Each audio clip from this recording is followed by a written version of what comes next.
Hey everyone, this is Delana and I wanted to show you, I've got my soap shop set up. Just wanted to show you what's going on here. We are turning our camper that we lived in for a year, we're turning that into my soap shop for now. We don't have an actual soap shop built, so we figured this will work for now. It's got electricity. We don't have it hooked up to the propane. We also don't have it hooked up to water out here. It's winter. We didn't want to deal with running heat tape, all of that. I don't really need water. If for some reason I do, I can always bring it out here. So this is what we have going so far. Let me show you. Okay, when you first walk in, I have boxes that I need to take out, trash can, dishes that I need to bring up to clean. But overall, this is the setup we have. I have some shelves over here. Those are going to be for curing the soap. It's good to have the plastic coated. And then the table for my workspace. Right now I have some of my hand tools and scales and all of that equipment that I use frequently right there within reach. I have an outlet underneath the table so that I can use my blenders and all of that. Right now, I just have a space heater going. That has been enough with these doors closed. That has been enough to keep this place very comfortable. So one thing with curing soap is you really need to have a somewhat climate controlled. It has a big range, but you want your soap to cure, so you need it to be not high humidity, because you're wanting to lose the moisture through the curing process, and you need it to be warm. I mean, you don't want everything to freeze, because when it freezes and then you box it up and take it out, you're going to deal with condensation on the soap, and that's just never good. So keep it somewhat temperature controlled. The lotion bars are a little more picky. With those, we have the fridge. The fridge can run off of electric or propane. We'll probably just put it on electric. And I can keep all my goat milk. I freeze my goat milk and use it straight in the soap that way. So that'll be stored in the freezer, and then the lotion bars, lip balms, all of that stuff will be stored in the fridge. So I am really excited about having this set up. I've never had anything like this. In fact, where I've soaped before, I always had to run an extension cord to the room. So anyway, the stove will be wonderful for being able to heat up my oils and melt down my butters and everything for the lotion bars. So that is really exciting as well. Some of my molds here, my more decorative molds, my lotion bar molds, my stick blenders to blend soap, all my loaf molds for my soaps.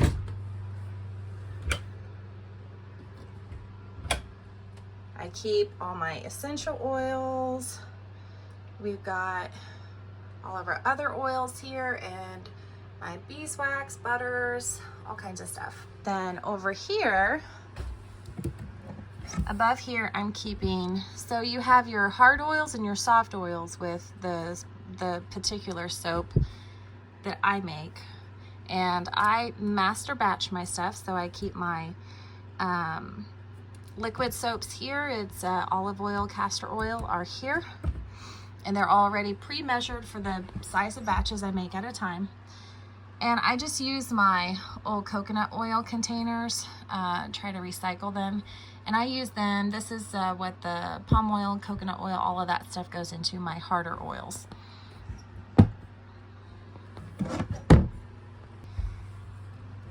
Up here, I've pre-measured for batches of my lotion bars, and so I have all my shea butter, my beeswax, cocoa butter, avocado oil, all kinds of stuff in here. So I've pre-done those, and so this will make a batch, usually about 24, something like that, 24 lotion bars at a time.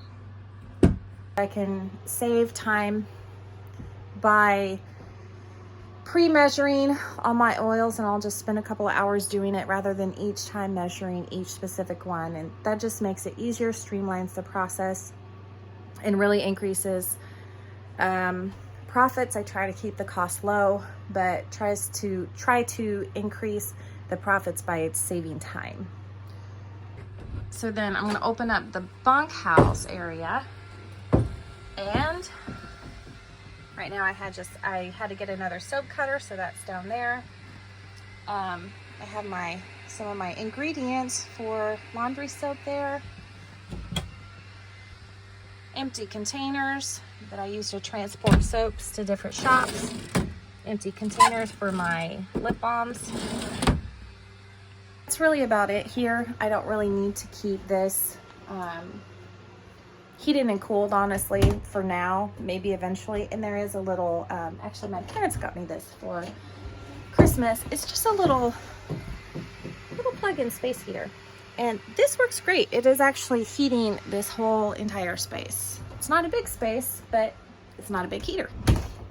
So that's done. And then, oh, let me see. Underneath the stove, all my bigger containers that I mix my batches in. Oh, up here.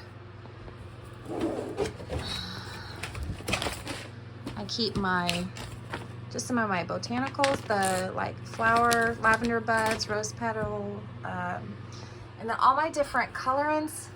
I do not use any sort of dyes or synthetic fragrance in my soaps or lotions or any of my products. So I keep food powders, and that's what I use to color them and make them pretty.